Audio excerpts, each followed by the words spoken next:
Welcome back to another reading and correcting with me, Kindar, the Tiger Writes, and Ty, the Tiger Supervisor. These are where I read a chapter from one of my stories and correct it as I go. If you want to listen to these live, it's every Tuesday morning, 8 a.m. Eastern Time on Twitch and YouTube. And if you are looking to support me, that is on my Patreon. Today, we are doing chapter 62 of Stepping Wild. The invitation Cinta handed him was on dark paper so thick Tibs didn't think he could bend it without causing it to crack. It read, "The ladies Jennifer and Ilios Kim Kalal cordially invite you to an evening in the honor of the lady Rabiria Olamir and her man, newly arrived to our city." The date and time said evening were under that. The golden letter had so much metal in them, Tibbs expected the ink was actual gold. "That's tonight," he told her, dismayed. "Which is why I ran to intercept you before you reached the university." She was dressed well enough. Those passing by had only glanced at the servant daring to address the noble.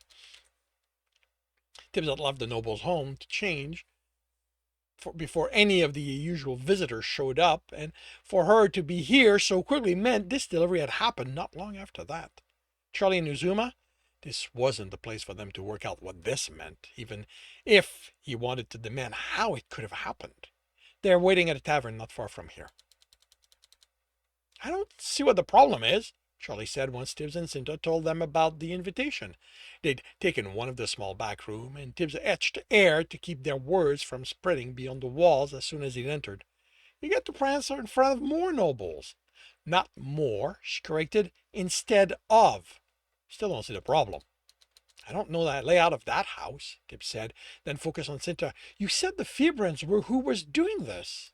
"And it's how it was looking," she replied. "After Lord Fibran let his plan slip, when the lady visited yesterday, she expressed how eager she was to host you." "Wait," Charlie interrupted Tibbs's comment on that. "Why do you need to know their house for a party?" Ozimer glowered silently. "Because I don't know where the safes are, and Fleet Finger's costume is at the Fibrans' house."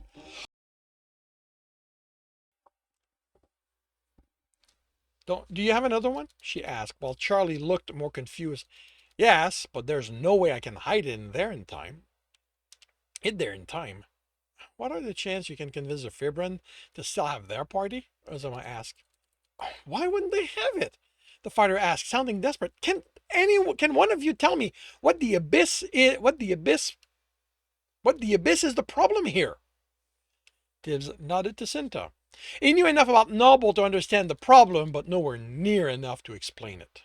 She tapped the invitation. "This is a play for influence by the Kim Corleone. Kim Corleone. As a middling noble house, they have no business doing this. Before the gathering where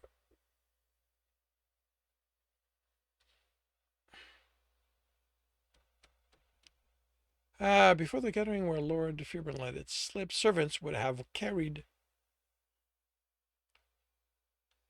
every other house.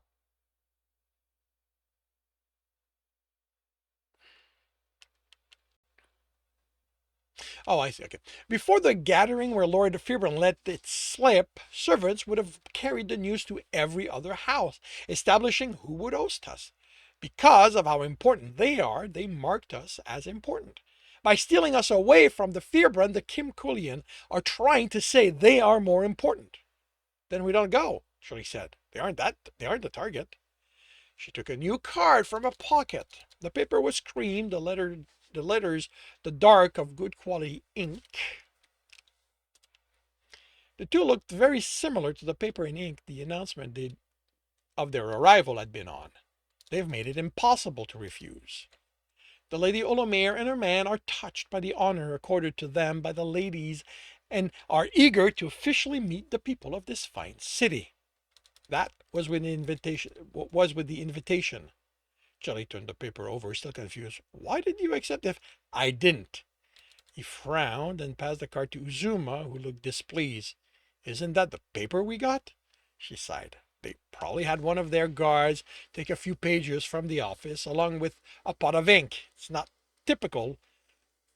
It's typical noble politicking. I should have realized one of them would pull something like this. Now, no matter what we do, we can't come out of this clean. We're going to rob them. Charlie said, so do we care? No, Tibs said, we, the thieves, don't. But we, the nobles, along with every other one in the city, will. And that changes everything. Which, with including my agreement to the invitation, they are making it look like we discussed this ahead of time. That means that I never said anything to the Lord or Lady Fearbrun when they made it clear they wanted to oust us, which means we planned on humiliating them this way. No matter what I tell them, we will not be welcome there anymore. But you didn't write that. But you didn't write it, Charlie said. Right? It doesn't matter. As far as this city cares, I've either betrayed one of their of the highest noble families, or I was stupid enough to let myself maneuvered into looking like I had. The fighter threw his hand in the air. I don't get it. Tib chuckles. Don't bother trying. Looking at it on the positive side, Uzumo said, the hopeful tone forced, the Kimcolian family isn't as strict with their guards. Distracting whoever is guarding the room with the safe in will be easier. Jennifer has expressed an interest in me, Sinta added, so I should be able to give her an idea. The idea a tour is a good. Should be able to have her think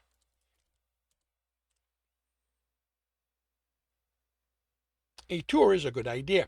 I can guide that towards the safe. She looked at Tibs. If I know where it is. Do they have a lot of money? Charlie asked, and Tibs smiled at the fighter's narrow-mindedness. They're nobles. Even the most minor of them has more money than you'll ever know what to do with. And I will find out where the safe is. But getting you a good layout isn't happening on this short of a time. Then we adapt, Charlie said, which you're doing kind of quickly, Uzuma pointed out.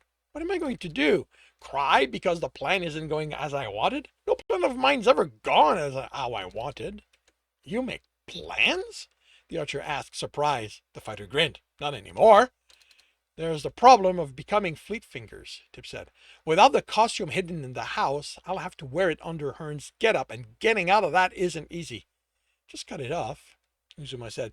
You aren't going to need it after that, right?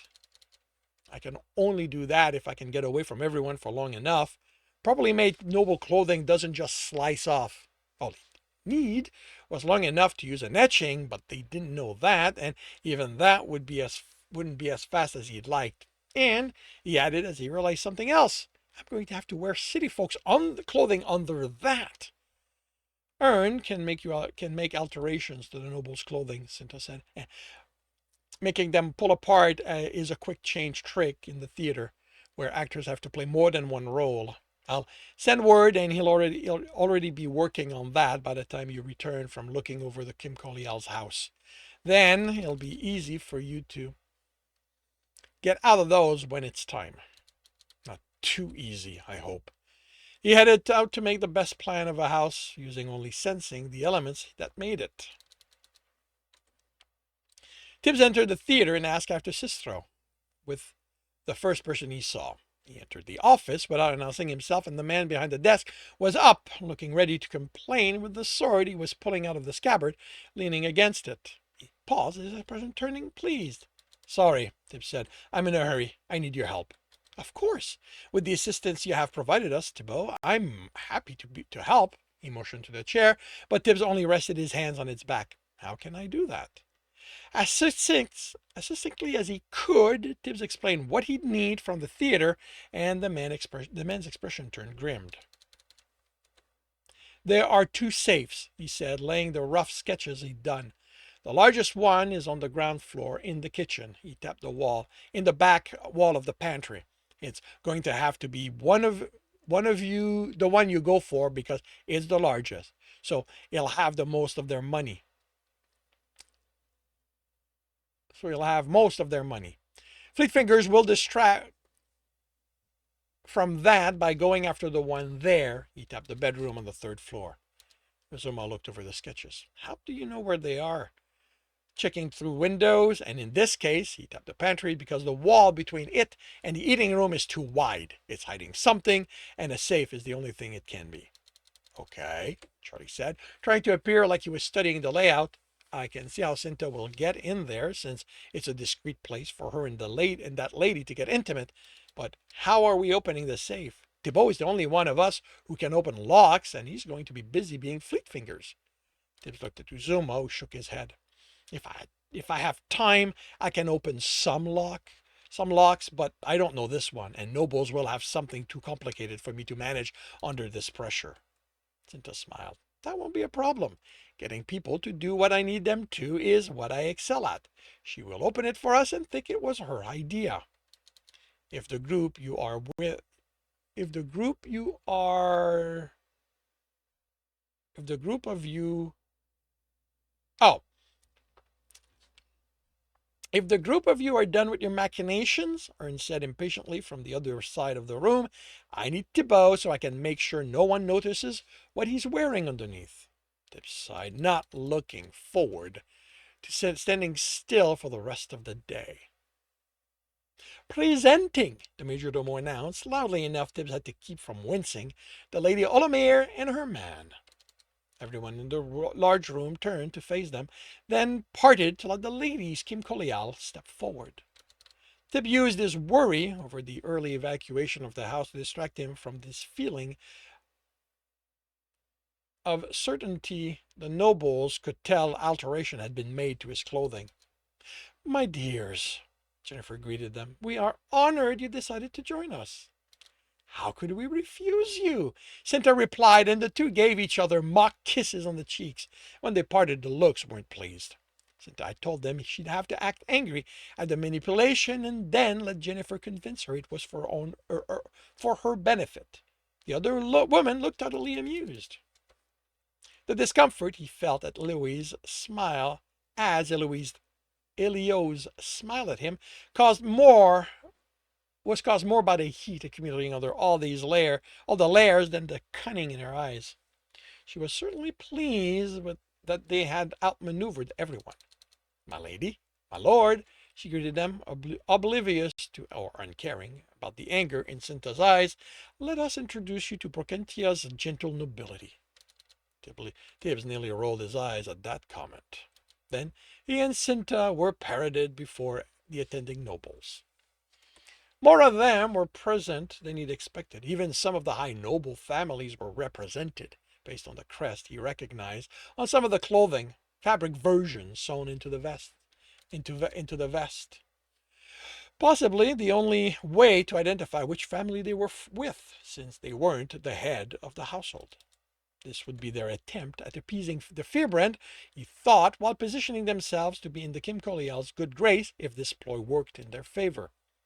Soon enough, he and Cinta were separated, the nobles with more academic interest demanding his attention, while the business-oriented ones were taking hers. Throughout the talks of bards, songs, and opinions of their veracity, these nobles seemed to think that Tibbs's interest in dungeons meant songs about them. He glanced to Uzuma, leaning against the wall by the door with other